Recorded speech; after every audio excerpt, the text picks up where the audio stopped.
আল্লাহর নবী বিশ্ব নবী আখিরি জামানার পয়গম্বর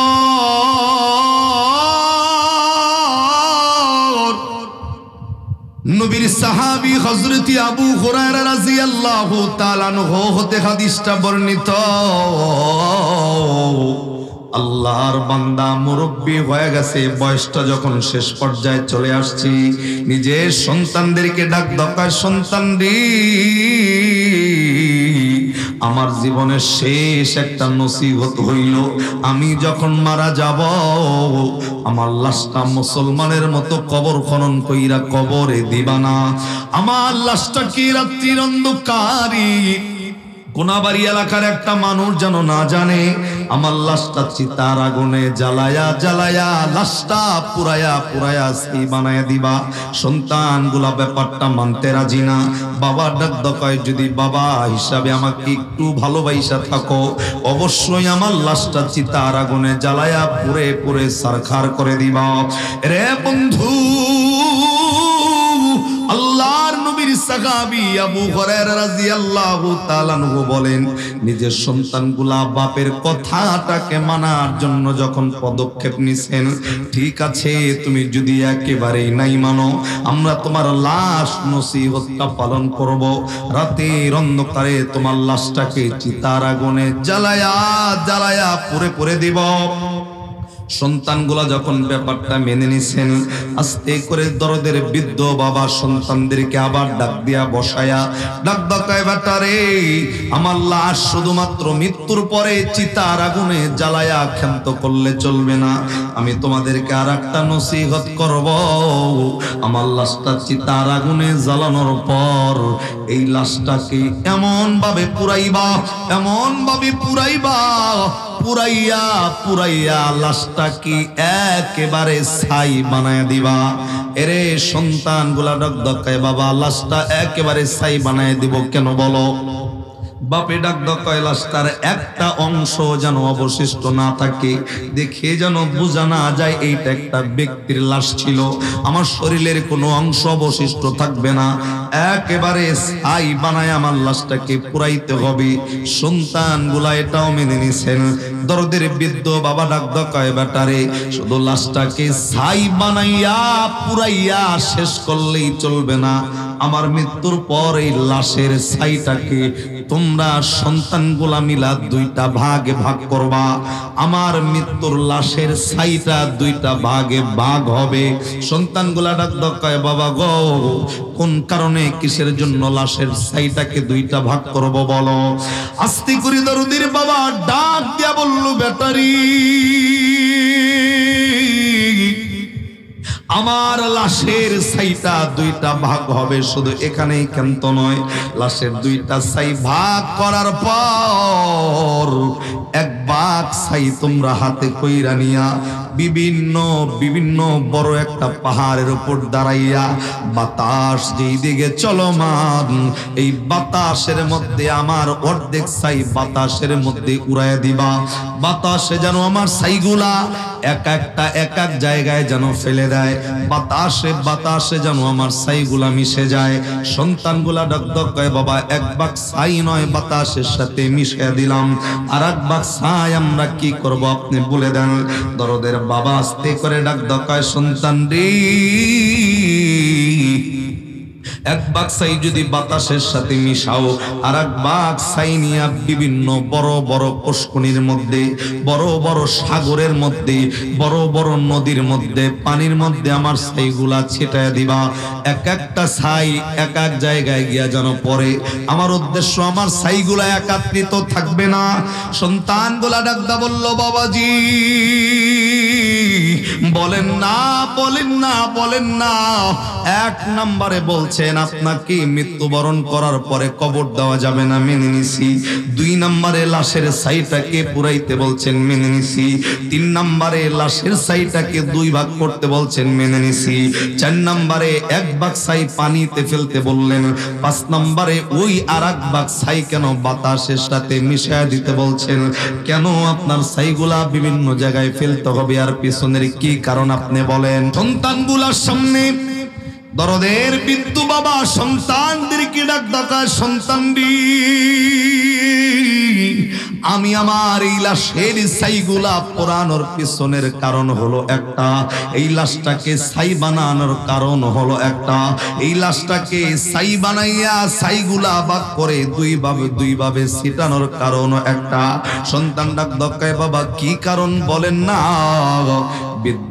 এই বৃদ্ধ লোকটা ডাক দক্কায় বেটারে, আল্লাহ রাব্বুল আলামিন জানাইছেন কুল্লু নাফসিন যায়কাতুল মাউত সুম্মা ইলাইনা তুরজাউন। বান্দা দুনিয়াতে যে যাই করুক না কেন, সেটা হোক হিন্দু, সেটা হোক বৌদ্ধ, সেটা হোক খ্রিস্টান, সকলেই মৃত্যুবরণ করবে। কিন্তু আমি তো আল্লাহ রাব্বুল আলামিনকে মানি, আমি জানি আমি শুধু মরবো না। আল্লাহ বলছেন সুম্মা ইলাইনা তুরজাউন, মরার পরে আল্লাহ তো আমাকে আবার জীবিত করবে। আর আমি আমার হায়াতের জিন্দেগিতে যেই পরিমাণ অন্যায় করছি, আমি আমার হায়াতের জিন্দেগিতে যেই পরিমাণ অপরাধ করছি, আল্লাহ যদি আমারে কবরের মধ্যে জীবিত করে, আমি তো আল্লাহর কাছে হিসাব দিয়া মাপ পাওয়ার সুযোগ নাই। আমাকে আল্লাহ কবরের মধ্যে থেকে জাহান্নামের আগুনে জ্বালায় দিবে। আমি আমার ছাইগুলা বিভিন্ন জায়গায় ছিটায়া এক একটা ছাই এক এক জায়গায় ফেলবো। আমার ভিতরের অন্তত এতটুক ধারণা আসে, যদি ছাইগুলা বিভিন্ন জায়গায় চলে যায়, সুম্মা ইলাইনা তুরজাউন, আল্লাহ হয়তো আবার ওই ছাইগুলা একত্রিত করতে পারবে না। আল্লাহ হয়তো পুনরায় আমাকে আবার জীবিত করতে পারবে না। আর আমাকে যদি ছাইগুলা একত্রিত না হয়, জীবিত যদি না হই, আমার তো হিসাবও নাই, আল্লাহর শাস্তিও আমাকে সহ্য করা লাগবে না। রে কোনাবাড়ির ভাইরা, আমি আপনার ঈমান থেকে আপনার কাছে জিজ্ঞাসা করতে চাই, ওই বান্দার ছাইগুলা পৃথিবীর প্রত্যেকটা জেলায় জেলায় যদি একটা করে ছাইয়ের অংশ চলে যায়, আমার আল্লাহ যদি চায় ওই বান্দার ছাইগুলা একত্রিত করে ওই বান্দাকে পুনরায় জীবিত করার পাওয়ার আমার আল্লাহর আছে না নাই? আল্লাহ তো কোরআনে বললেন ইন্নামা আমরুহু ইযা আরাদা শাইআন আইয়াকুলা লাহু কুন ফায়াকুন। আওয়াজ করে কোন আল্লাহু আকবার। রে বন্ধু, আল্লাহ রাব্বুল আলামিন তো ডাকদা জানায়া দিবেন বান্দারে, আমি আল্লাহ রাব্বুল আলামিন কোন এবং ফায়াকুনের মাধ্যমে মুহূর্তের মধ্যে সব কিছু আমি আল্লাহ করতে পারি। আরে বন্ধু, ওই বান্দার অন্তরের যেই নিয়ত, এই অন্তরের নিয়ত শুধু ওই বান্দারটা নয়, পৃথিবীর জমিনে যতগুলা বান্দা আসবে এবং এসেছে, এই বান্দা রাতের অন্ধকারে 1টা বাজে বিছানায় শুয়া শুয়া নিজের বিবিকে পাশে রাখাও যদি এই বান্দা অন্তর দিয়া যে পরিকল্পনাটা করবে, পাশের বিবি পরিকল্পনার কথা না জানলেও ওই গভীর রাত্রের অন্তরের পরিকল্পনার খবর জানে কে? আর একটু মায়া লাগায়া বলেন না জানে কে? রে বন্ধুরে, আল্লাহর এই বান্দা সন্তানগুলা নিজের বাবার কথাগুলা শুই না, বাবারে ডাক দেখায়, বাবা গো তুমি যে কাজটা করতেছো এই কাজের বিনিময়ে ফল কতটুকু পাইবা মনে করো? বাপে ডাক দেখায়, বেটা আমারে ফলের কথা জিজ্ঞাসা করবি না, আমার নসিহতটা তোরা মানবি, এটাই আমার জীবনের শেষ চাওয়া। এরা বন্ধ, আল্লাহর এই বান্দার নসিহতটা সন্তানগুলা মেনে নিছেন। এরে বন্ধু, শুধু মেনে নিয়ে ক্ষান্ত হয় নাই, মাত্র কয়েক দিনের ব্যবধানে আল্লাহর এই বান্দা দুনিয়া থেকেও ইন্তেকাল করছে, মানে মৃত্যুবরণ করছে। কোনাবাড়ির ভাইরা, আপনারা তো বিভিন্ন জায়গার মানুষ, বিভিন্ন ডিস্ট্রিক্টের মানুষ, তাকায় দেখবেন এর বন্ধু এমন মানুষের নজিরের অভাব নাই। আপনি রাস্তায় চলার সময় ভালো একজন মানুষ আইসা আপনারে ডাক দেখায়, ভাই তুমি তো গাজীপুর কোনাবাড়ি থাকো, দীর্ঘদিন তোমার লগে দেখা হয় না। ভাই গো, আগে অতীতে তো এক সময় অনেক চলছি, ভাই দেখা ভবিষ্যতে হয় আর না হয় জানা নাই, আমার পিছনে কোনো ভুল হইলে আমারে মাফ করে দিও। এরে বন্ধু, আর এক ভাই ডাক দেখায়, তুমি তো সুস্থ মানুষ, কেন মাপ চাইতেছো? ডাক দেখায়, মনটা চায় বড় মাপ চাওয়ার জন্য, তাই মাপ চাই। রাস্তায় তাকায় দেখবেন মুরব্বির লগে দেখা হইলে মুরব্বী ডাক দকায়, বাবা মাফ করে দিও, অনেকদিন তো থাকলাম, জানি না কার মৃত্যুটা কখনো হয়ে যায়। এমন নজিরের অভাব নাই। মাপ চাইলো সুস্থ মানুষ আইসা, মাপ চাইলো মুরব্বী আইসা, মাপ চাইছি, অথচ মাপ চাওয়ার এক সপ্তাহের মধ্যে আল্লাহর ওই বান্দা সত্যি সত্যি দুনিয়া থেকে বিদায় হয়, এমন নজিরও আছে না নাই? আরে বন্ধু, প্রত্যেকটা মানুষের নামের একটা লিস্টি মালিকের আরশের মধ্যে আল্লাহ রাখছেন। আরশের মধ্যে এমন একটা গাছ আছে, যেই গাছের প্রত্যেকটা পাতায় পাতায় বান্দার নামগুলা লেখা। এরে বন্ধু, ওই পাতার নামটা কোনাবাড়ির অমুক ব্যক্তি যেই দিন মারা যাবে, তার 40 দিন আগে ওই গাছের পাতাটা সিরাজ জমিনের মধ্যে পড়ে যায়। ফেরেশতারা বোঝে আজ থেকে 40 দিন পরে এই বান্দার মৃত্যু হবে। এরে বন্ধু, ওই দিকেও যাব না। আল্লাহর বান্দা নসিহত করার কয়েকদিনের মধ্যে দুনিয়ার থেকে বিদায় হইছে। সন্তানগুলা এলাকার কাউরে জানাই নাই, কাউরে বলে নাই আমার বাবা দুনিয়ার থেকে মৃত্যুবরণ করছে, কেননা জানলে বাবার নসিহত পালন করা যাবে না। রে বন্ধু, রাত্রির অন্ধকারে দরুদের বাবার লাশটাকে হিন্দুদের মতো চিতার আগুন জ্বালাইয়া দরদের বাবার লাশটাকে বাবার নসিহত অনুযায়ী এই বাবার লাশটাকে চিতার আগুনের মতো আগুন জ্বালায়া এমনি তেল গুলা ঢেলে দিয়ে দিয়া এমন ভাবে বাবার লাশটাকে পুড়ছে, নসিহত মানতে গিয়া লাশটা পুইরা পুইরা একেবারে ছাই বানায় দিছে। লাশের একটা অংশ দরদের বাবা অবশিষ্ট সন্তানরা রাখে নাই। এরে বন্ধু, যখন এই আগুনের ছাইগুলার তাপ যখন নিভে গেছে, সন্তানগুলা বাবার নসিহত পালন করার জন্য এই লাশের ছাইটাকে ঠিক দুইটা ভাগে ভাগ কইরা, এরে বন্ধু, এক ভাগ ছাই নিয়া বিভিন্ন সমুদ্রে, সাগরে, পুষ্করণীতে, নদীর মধ্যে ছাইগুলা ভাসায় দিছে বাবার কথা মানার জন্য। আর এক ভাগ ছাই নিয়া সন্তানগুলা, এরে বন্ধু, এই পাহাড়ের উপরে ওইটা বাতাস যেই দিকে চলমান, ওই দিকে বিভিন্ন জায়গায় এই ছাইগুলা ছিটায়া দিয়া দিছেন। রে বন্ধুরে, দরদির বাবার নসিহত মানা যখন কমপ্লিট হয়ে গেছে, ওই বান্দার ছাইগুলা যত জায়গা চইলা গেছে, আবারও ঈমান নিয়া বলেন তো, যে আল্লাহ সুম্মা ইলাইনা তুরজাউনের ওয়াদা দিছেন, সেই আল্লাহর কথা রক্ষা করার জন্য হলেও ওই বান্দাকে আবার পুনরায় জীবিত করবে কে? আরে বন্ধু, আল্লাহ তো সব কিছু জানি, আমার আল্লাহ রব্বুল আলামিন তো সব জানে। জানার পরেও, দেখার পরেও ওই বান্দার ছাইগুলা যখন বিভিন্ন পানিতে চলে গেছে, ওই বান্দার ছাইগুলা বাতাসে যখন বিভিন্ন জায়গায় উড়ে গেছে, মৃত্যুবরণ করা শেষ, ছাই বন্টন করা শেষ হয়ে গেছে। আরে বন্ধু, তুমি আমি মালিকের হুকুম অমান্য করলেও হয়ে যায়, অমান্য করলে করতে পারি, কিন্তু বন্ধু আল্লাহ রাব্বুল আলামিন সর্বপ্রথম ওই পানির ডাক দিয়া কয়, পানি রে, আমার বান্দার ছাইগুলা যত জায়গায় জায়গায় চইলা গেছে, আমি আল্লাহর হুকুম পালন করার জন্য ওই বান্দার ক্ষুদ্র একটা ছাইও যেন অবশিষ্ট না থাকে। পানি তোর দায়িত্ব হইল ওই বান্দার প্রত্যেকটা ছাই আমি আল্লাহর কাছে একত্রিত করে দেওয়া। আবার বলেন সুবহানাল্লাহ। রে বন্ধু, বলেন না, মানুষ কথা না শুনলেও শুনতে পারে, কিন্তু ওই পানির আল্লাহ যদি আদেশ করে, পৃথিবীর কারো কথা না শুনলে ওই পানি একমাত্র কথা শুনে কার? আরে বন্ধু, পানি ছাইগুলা একত্রিত কইরা দিছে আল্লাহ। বাতাস রে ডাক দাও, কয় বাতাস রে, আমার এই বান্দার ছাইগুলা একত্রিত করে দি। বাতাস ও মালিকের হুকুম পালন করার জন্য আরে বন্ধু এই বান্দার ছাইগুলা একত্রিত করে দিছেন।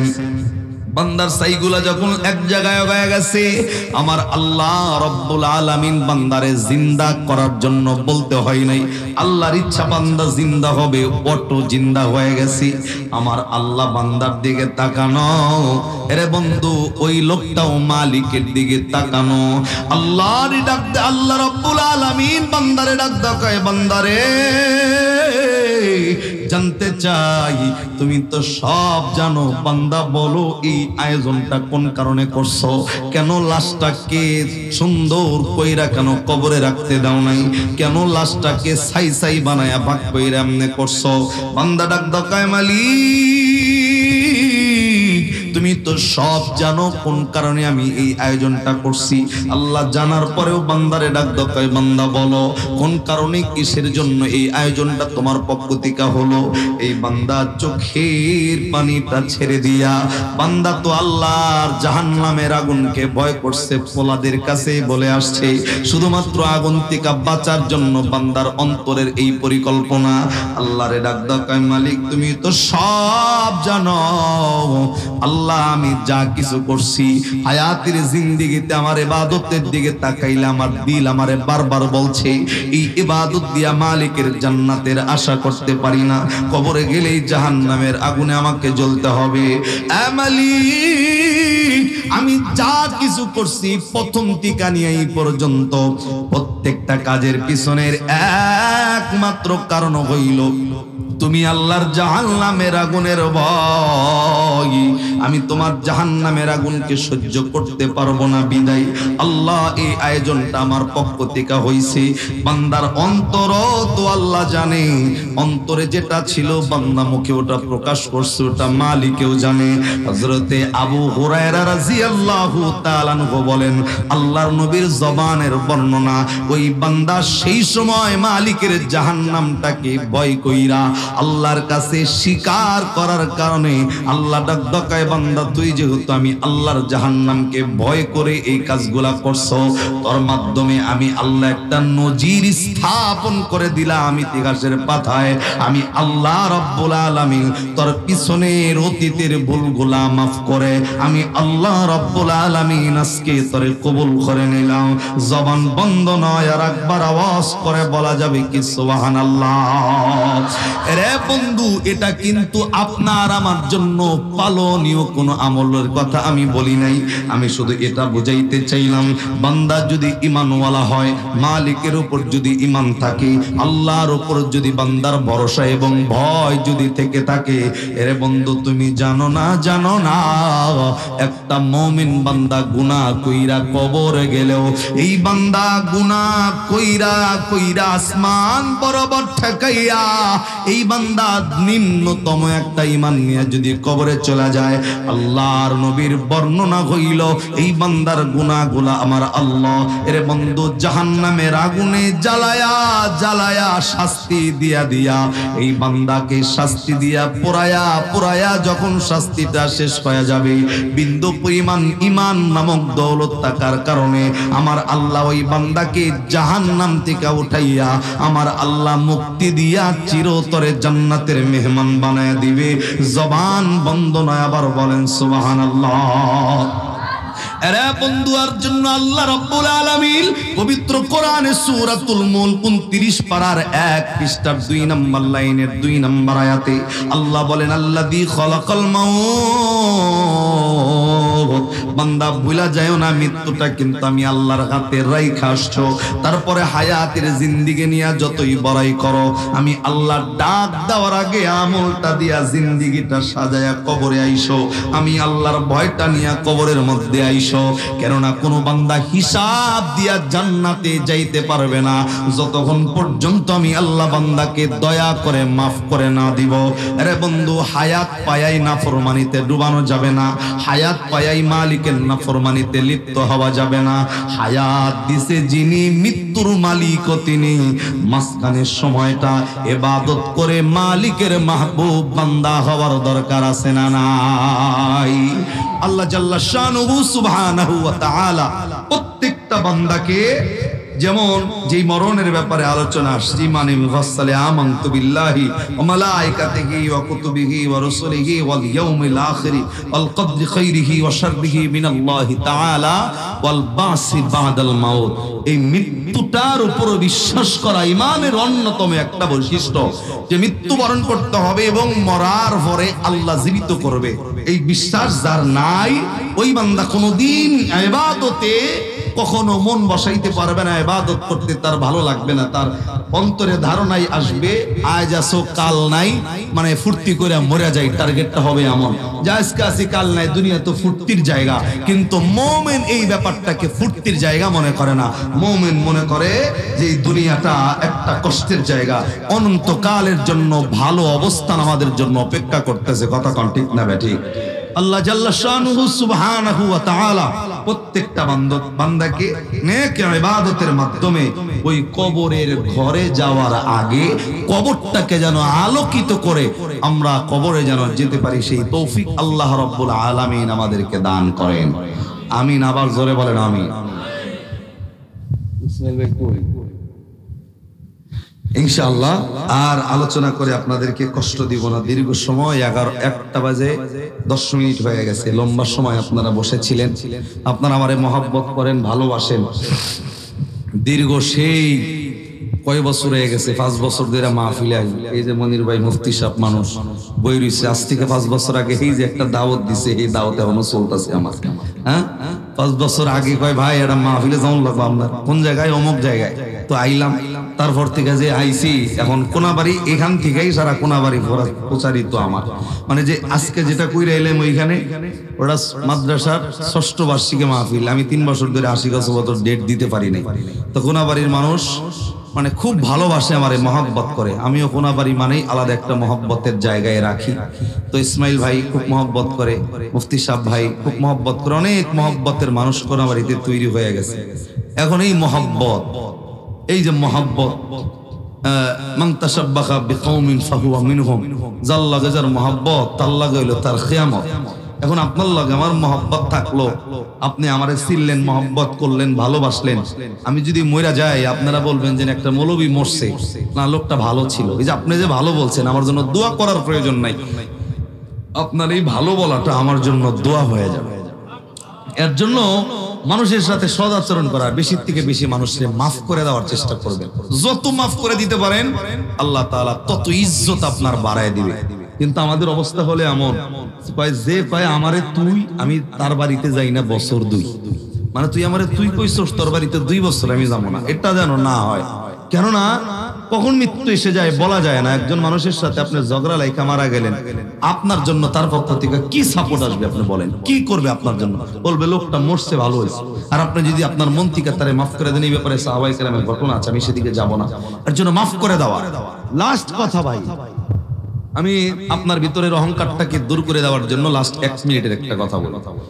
মনে করেন আপনি একটা অসুস্থ, ডাক্তারের কাছে গেছেন, ডাক্তার আপনারে বলে দিচ্ছে যে ভাই আপনি আর 30 দিন বাঁচবেন, মানে 1 মাস বাঁচবেন, 1 মাস। এটা শুনে আসছেন ডাক্তারের কাছ থেকে। রাস্তায় মানে হাঁটতে হাঁটতে দেখতে দেখতে 10-15 দিন চলে গেছে, 1 মাস বাঁচবেন, 15 দিন গেছে, আছে কয়দিন? কথা কন না, 15 দিন। হঠাৎ করে এই রাস্তা দিয়ে আপনি হাঁটতেছেন, আপনি জানেন আপনি আর 15 দিন পরে মরবেন। আপনার জীবনের সবচেয়ে বড় শত্রু, এর চাইতে বড় শত্রু আর ছিল না কেউ। ওই শত্রুর লগে যদি রাস্তায় দেখা হয়, অন্তত ওই শত্রু আপনারা দেখে রাস্তায় ঘুরে গেলেও আপনার দিলে আর ঘুরে যাওয়া আসে না। কথা কন না, আপনার দিলে আর কয় না যে ওরে দেখে আমি ঘুরে যাই, বরং তারে দেখে আপনার চোখ দিয়ে পানি আসবে। বলবেন, কাছে যাবেন, আইগায় যায় বলবেন যে ভাই মানে যা হবার হয়ে গেছে, মানুষ বাঁচেই কয়দিন। আপনার মৃত্যুর কথা প্রকাশ না করলেও বলবেন যে ভাই আমার আপনি মাফ করে দিয়ে। কেন? আপনি জানেন আপনি বাঁচবেন কয়দিন? 15 দিন। আপনার ভিতরে আর অহংকার কাজ করে না, আপনার ভিতরে আর অহংকার কাজ করে না আপনার মধ্যে। আপনার বাপ প্রতিনিয়ত আপনার লগে ঝগড়া করে, আপনার মা প্রতিদিন আপনার গালিগালাজ করে। আপনি দেখতে দেখতে যখন 1 সপ্তাহ চলে আসবে, যে 1 সপ্তাহ পরে মৃত্যু হবে, বাপও জানে না, মাও জানে না। বাপ আপনারে গালি দিতেছে, অন্যদিন গালি দিলে বাপের লগে 2টা জবাব দেন, মা গালি দিলে মায়ের লগে 2টা জবাব দেন। যেই দিন আপনার মৃত্যুর সময় তার সামনে 1 সপ্তাহ চলে আইব, মা গালি দিলে আপনি ঘরে বয়া বয়া মুস্কি মুস্কি হাসবেন, ঘরে বয়া বয়া মুস্কি মুস্কি হাসবেন যে মা গালি দেগা, আমি আর থাকমই কয়দিন, তুই গালি দিলেই কি আর না দিলেই কি। তার মানে ভিতরে অহংকার আছে। আরে কথা কন না, আছে। কেন নাই? আপনি জানেন যে আপনার মৃত্যুটা 15 দিন পরে। কেন নাই? আপনি জানেন আপনার মৃত্যুটা 1 মাস পরে। কেন নাই? আপনি জানেন আপনার মৃত্যুটা 1 সপ্তাহ পরে। এখন আমি যদি আপনারে জিগাই যে ভাই মৃত্যুর গ্যারান্টি কয় মিনিটে, কয় মিনিটের গ্যারান্টি আছে কোন তো দেই? কথা কন না, কয় মিনিট? কথা কন, কয় মিনিট? এখন এই যে 1 সেকেন্ড যে বললেন, পত্রিকা বললেন, এটা বলেন। ডাক্তার বললে বিশ্বাস করেন, কিন্তু আল্লাহ কইলে বিশ্বাস করেন না কেন বলেন?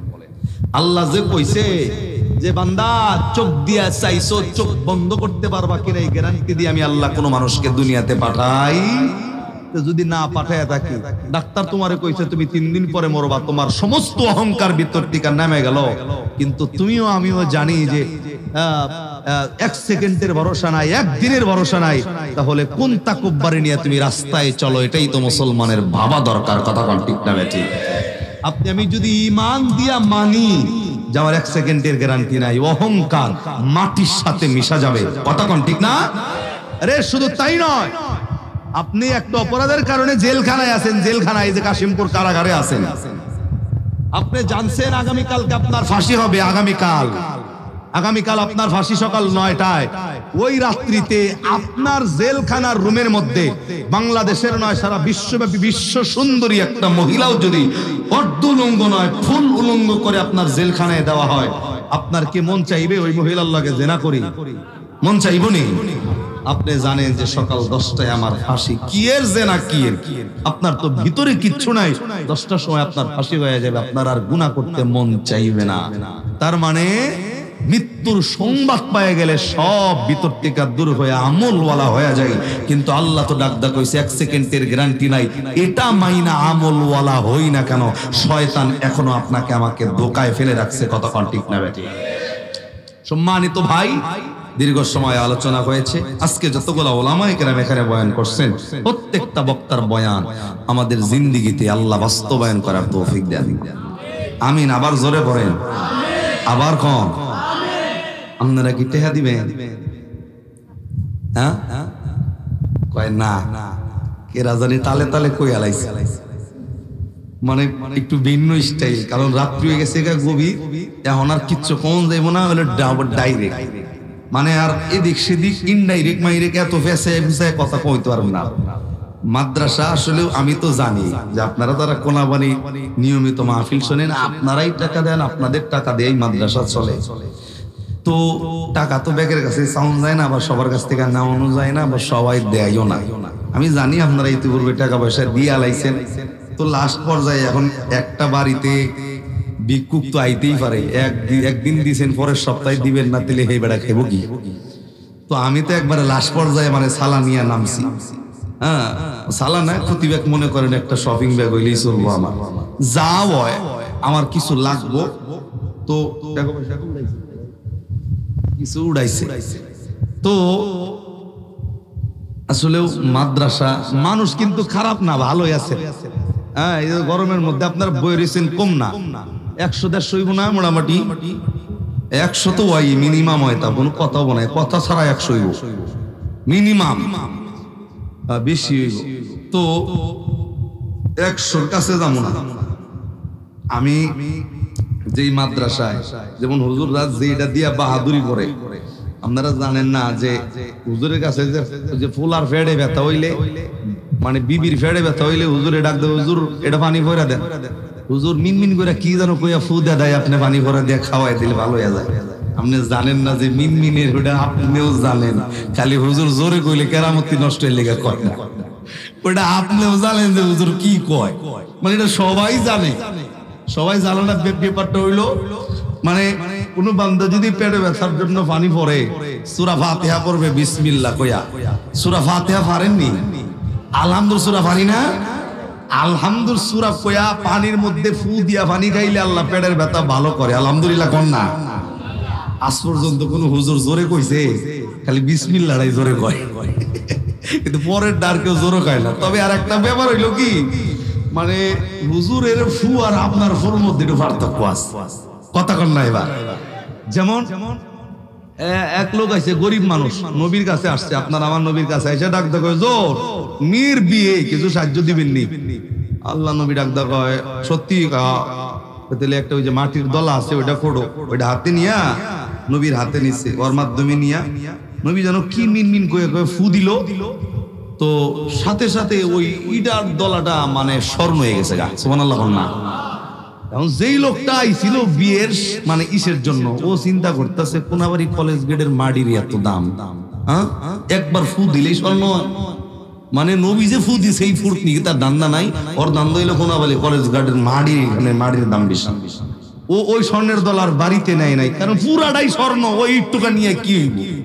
ওই বেড়ায় মানে যারা বিবিরি কইছে যে আর গরিব থাকার টাইম নাই, কি এর মেয়ের বিয়া, কি এর কি রাজপ্রাসাদ কালকে উঠবো কেমনে, রাইতে খালি অন্ধকারে কোনার বাড়ি কলেজ গাড়ে খালি নুজে কোদাল পয়সা নিয়ে খালি চল, টুকরি মুকরি নিয়ে আগে মাড়ি কুইদা সারা রাত আনো মাড়ি, মানে ওইখানের মাড়ি যেখান থেকে নবী ফু দিয়া স্বর্ণ দিছে ওইখানের মাড়ি বেড়ায় সংগ্রহ করে সারা রাত কষ্ট করে ফজরের নামাজে ডাক দিয়া বিবি ডাক দেখায়, আর বড় লোক ওর দরকার নাই পর্যন্তই থাকুক, এবার ফু ফারা শুরু করো। এই তো ফু ফারা শুরু হয়ে গেছে, ফু ফারতে ফারতে একবারে মুখ ব্যথ হয়ে গেল গা, বালু দিয়া ঘর অন্ধকার হয়ে গেছে গামাগার, দলা তো স্বর্ণ হয় না। তো বিবির তোরা উঠে গেছে, বেটা তুই সারা রাত আমারে করাইলি কি, হ্যাঁ তুই তো ফু দিয়ে তুই স্বর্ণ বানাইতে পারছিস না গেলা। যখন হইতেছে না লাস্টে যখন সূর্য উঠে গেছে গা, দামাই মিশা কি কবে হেরে তার মানুন যায় না, ডাক দেখায় তোমারও ফু মিয়া আর নবীরও ফু, তোমারও ফু আর নবীরও ফু, তুমি যে সারা রাত বাইরে ফু মারতেছ, এই ফুর মাটির মধ্যে কোনো কেরামতি নাই, কেরামতি তো আমার নবীর মুখের জবানের কথা কোন ঠিক কিনা। তো বিষয়টা হইলে এমন, আলহামদুলিল্লাহ ফু দিলে আপনার ঘরেও কাম হইব হবো না, যে বিষয়টা এমন না, কিন্তু হুজুর জবানের বরকত বেশি, মিশা কথা পায় না, হারাম খায় না, চাষটলে দাঁড়ায় দাঁড়ায় সিনেমা দেখে না, অনেক কিছুর থেকে নিরাপদ থাকতে হয়, এর জন্য আলাদা একটা বরকত আল্লাহ তাদের জবানে রাখছে, কথা ঠিক নেই। সৈনিক আমি নেই কো পরাজয়, এক আল্লাহর গোলাম আমি, এই তো পরিচয় আমার, এই তো পরিচয়। এই পৃথিবীর সবই নকল, এই পৃথিবীর সবই নকল, আসল কিছু নয়, এক আল্লাহর গোলাম আমি, এই তো পরিচয় আমার, এই তো পরিচয়। আল কোরআনের সৈনিক আমি নেই কো পরাজয়, এক আল্লাহর গোলাম আমি, এই তো পরিচয় আমার, এই তো পরিচয়। মারহাবা খান।